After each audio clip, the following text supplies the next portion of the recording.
my goodness, there's your carpool. You'd really better hurry. Yes, dear.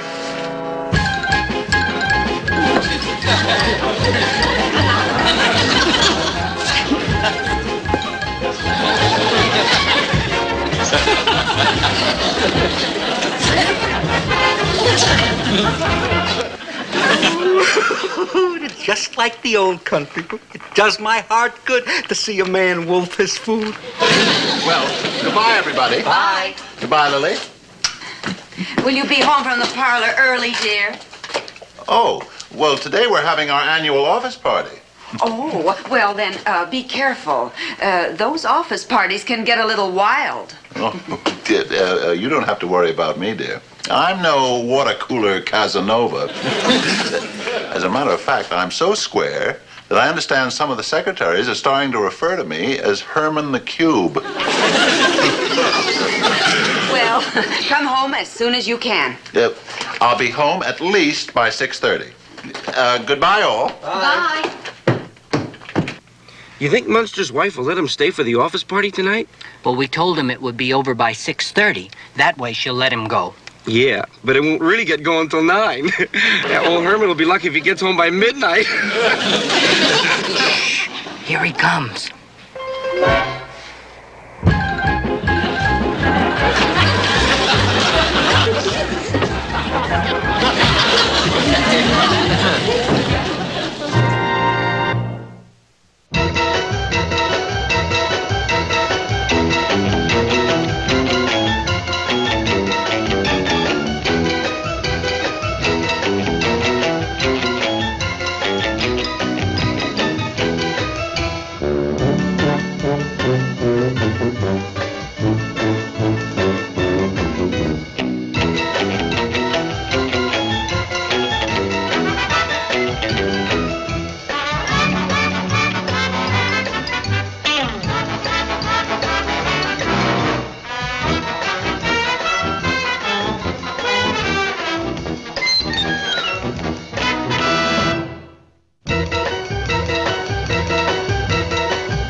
Hey, Mom, when's Dad coming home from work?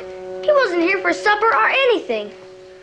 Well, you see, Eddie, there are times when the social requirements of his job and the morale of his fellow employees require your father's presence after closing time.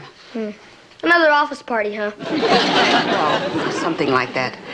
Now, don't you think you'd better run along to bed? Okay. Have you done everything? Have you put away your toys and brushed your fangs? All right, that's fine, Eddie. Good night. Don't forget Woof Woof. Oh, of course. Good night, Grandpa. Good night, Eddie. Good night, Woof Woof. Good night. Hey, Mom, can Spot sleep in my room tonight? All right, Eddie. But be careful. He has a slight cold, and I don't want him to start sneezing and set fire to the drapes. Good night. Good night. Come on, Spot. You get to sleep with me tonight. Good boy, Spot. There's nothing more touching than a boy and his pet. 9 o'clock and all's well. Correction, the bum ain't home yet. Smart Alex. I had no idea it was so late. Now I'm really angry with Herman. I'm going to call him up again and tell him off.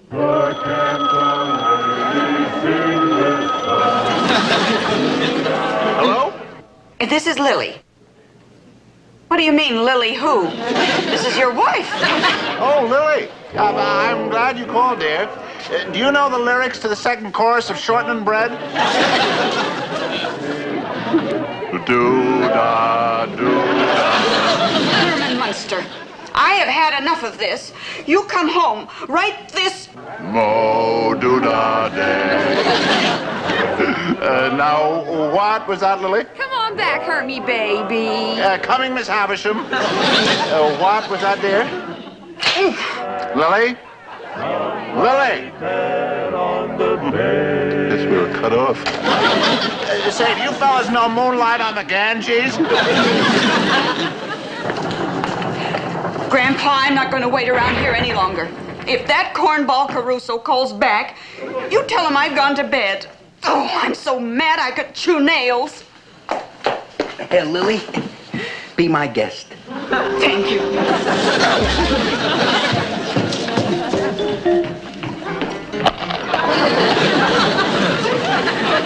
Do-da.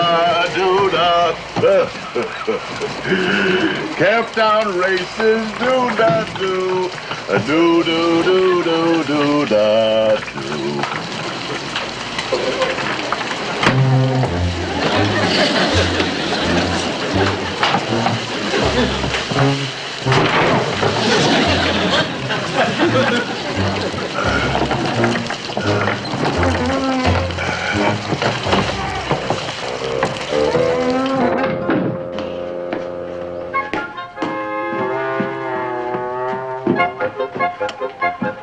Grandpa? Grandpa? Grandpa! Oh, Herman, it's you. Hi, Grandpa. I guess I must have dozed off while I was hanging around waiting for you. Where's Lily? Oh, she's upstairs waiting for you. Oh, good. I had such a good time at the party, I'm going to go right upstairs and tell her all about it. Let her in on the fun. Well, there he goes. In the mood she's in, she's liable to tear him apart. Well, lucky I'm good at jigsaw puzzles. I better get upstairs and hit the slab before the trouble starts.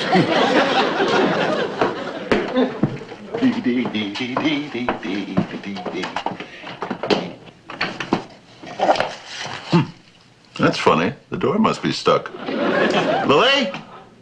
Herman's come back home to stay. Do-da, do-da.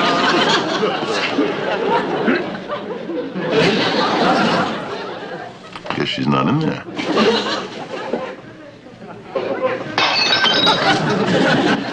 in there, all right. Lily? Baby? It's Hermie. No. Oh, open the door like a good little wifey. Lily? No more teasing. Pussycat wanna go sleepy by.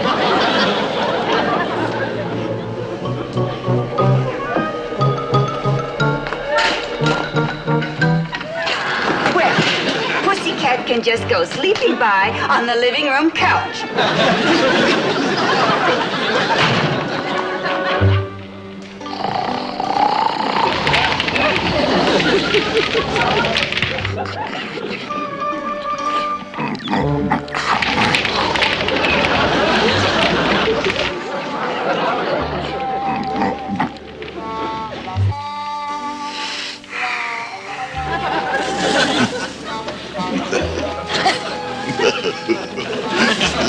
Lily, stop it.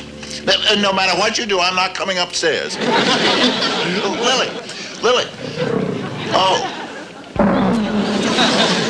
It's you, kitty.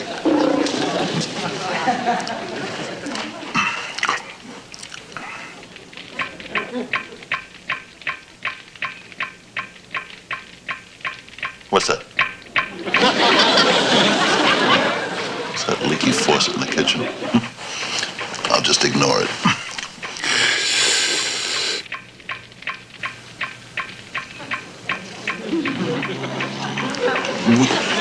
Shut it off.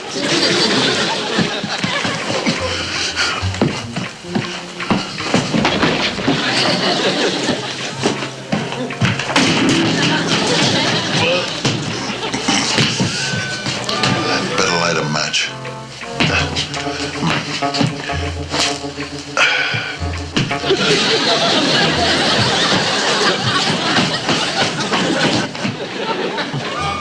John Wayne never has that trouble.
What's the matter? A mouse. There was a big, mean-looking mouse, and he was after me.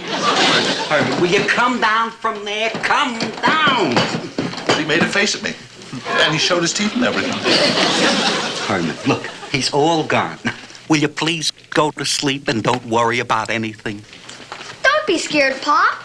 Me and Grandpa will be right upstairs. That's right, son. Now, get along to bed. Come on, Eddie. Good night. Oh, good night.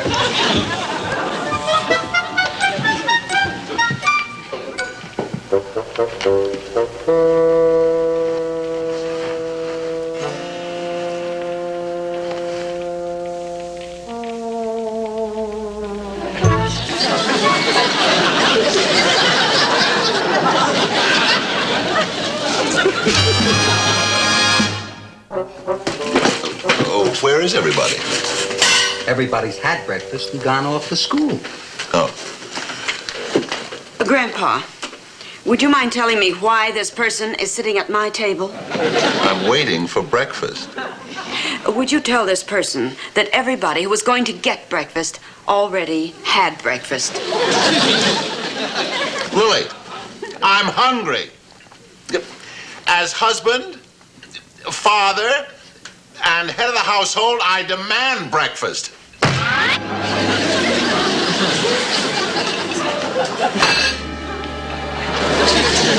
What's this? Prune pits, 3 of them. One for the father, one for the husband, and one for the head of the house.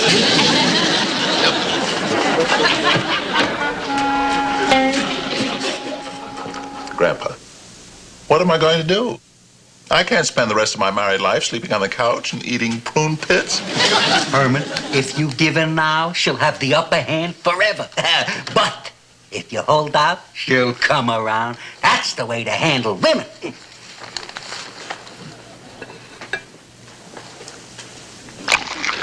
What are you doing?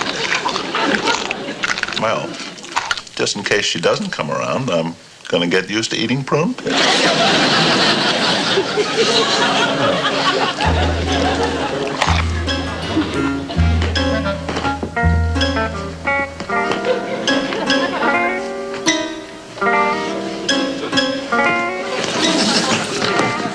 Grandpa, this is the 4th night in a row I've slept down here. When is Lily going to give in? Herman, I hate to say it, but I think we're licked. I'm afraid you just don't have the personality and warmth you used to have. In other words, my boy, in that great furnace known as romance, your pilot light has gone out. You certainly have a way with words. But how am I going to turn up the burner? Wait, I think I have the answer. Here. Read this. Is your marriage shaky? Headed for the rocks. See Dr. Harvey Baxter, M.C., marriage counselor. Broken hearts made whole. Grandpa, me go to a marriage counselor? Marilyn, me go to a marriage counselor? Yes. Well, you and Uncle Herman are getting farther apart every day. And neither of you are going to give in. I think it's the only solution. I wouldn't know who to go to. Well, Aunt Lily, I read an ad in the paper this morning, and so I called and I made an appointment for you for tomorrow. Well, the man's name is Dr. Harvey Baxter. All right, I'll try. On one condition, that your Uncle Herman never knows. Now, as I was saying, my name is Mrs. Mudd. No names, please. I find that people are less inhibited if they remain anonymous. Now then, what is your problem? Well, to begin with, Doctor, I'm married. Don't be ashamed. Virtually every person who's walked through that door has made the same mistake. Now, tell me something about your background. For instance, where were you born? Transylvania. My father is a count. And your husband? No count. Bitterness is not the answer. I meant, where was he born? Oh, my husband was made, Doctor, not born. Oh, yes, of course. That's fine. Every woman should think her husband is a self-made man. Oh, he had help. Now, madam, tell me, is there another woman? No, the doctor quit after Herman. Well, exactly what is the cause of your domestic trouble? Well, it all started down at his place of employment. Ah, that is a familiar complaint. The wife neglected for the job. I suppose he just buries himself in his work. Oh, no, not Herman. Although there have been a few close calls. You see, Doctor, the trouble started when they had this party down at the office. He didn't get home until after 12. Aha! This is an old story to me. The gay playboy husband. But, fortunately, there is an easy solution. You must go home and apologize immediately. Me apologize? I'm not the one who came home in the middle of the night and sang doo-dah, doo-dah through the keyhole. If you take the first step, it will put the burden squarely on his shoulders, and he will realize what a loving, forgiving wife you are. Well, I'll try it. But remember, you must assume the role of peacemaker and be the first to forgive and forget.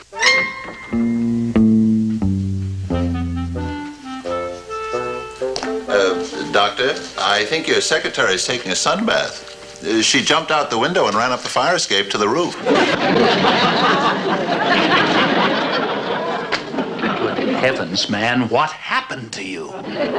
Well, you see, my wife and I have had a fight. You should have defended yourself, man. No one should stand still and take a beating like that. Nobody hit me. You mean there's been no physical violence? No, Doctor. My problems are purely emotional. Yes, that's obvious. Sit down. Oh, thank you. Now, let's begin at the beginning. Well, my wife has locked me out of the bedroom and won't let me in. Naturally. But has she done anything unusual? No, you don't understand, Doctor. She's not only locked me out of the bedroom, she won't feed me. She won't even speak to me. What was the cause of the quarrel? Oh, well, a few evenings ago, I stayed out rather late for business reasons. When I got home, my wife was disturbed. She rejected me and made me sleep downstairs on the couch. And, Doctor, for the last 4 days, the only thing I've had my arms around is a woof-woof. My advice to you is this, that you go home at once and apologize. Apologize? Exactly. At any cost, you must be the one to take the first step toward reconciliation. Do not allow your wife to assume the role of peacemaker.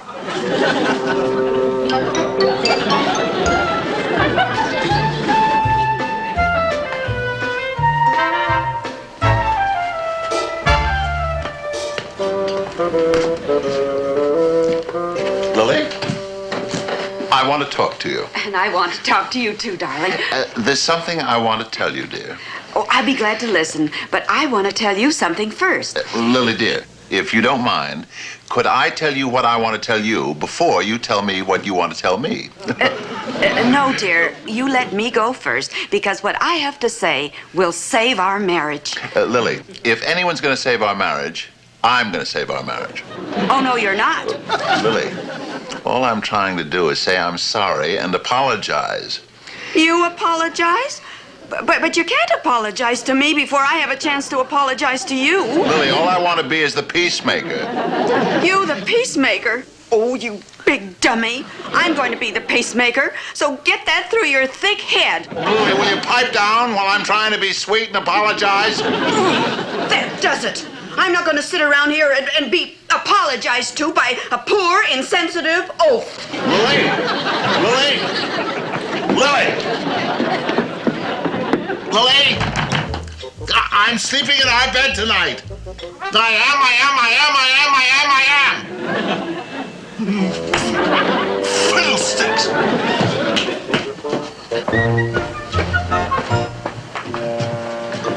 Oh. Thank you, son.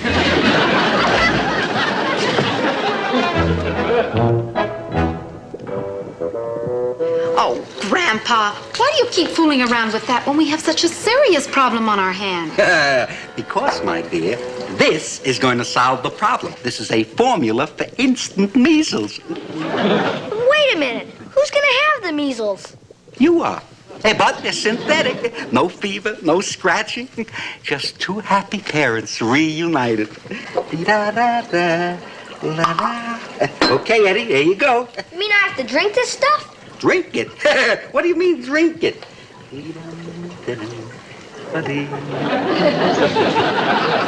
Do you think that'll work? Certainly. When Herman and Lily think their little boy is sick, they'll be so worried it'll bring them back together. Grandpa, you're a psychologist. No, I'm not. It's a trick I learned from watching old Shirley Temple movies.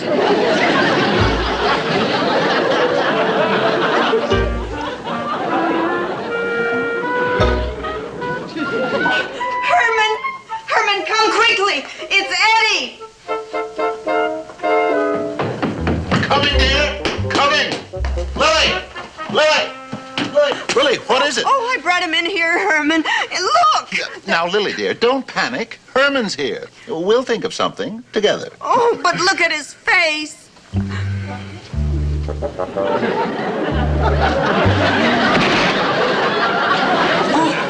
Oh, Herman. Oh, you're so kind and sweet and precious and adorable. And sometimes you're a goofball, but I love you. Oh, Lily. Say that again. But this time, dear, leave out goofball.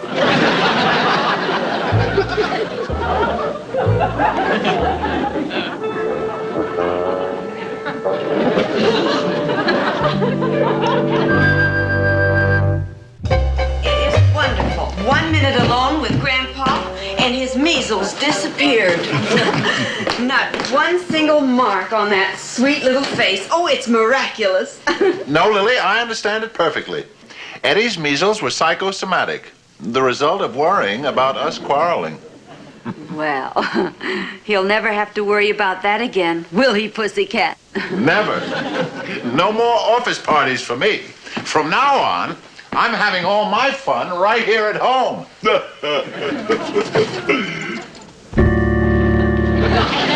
Hamtown ladies sing this song.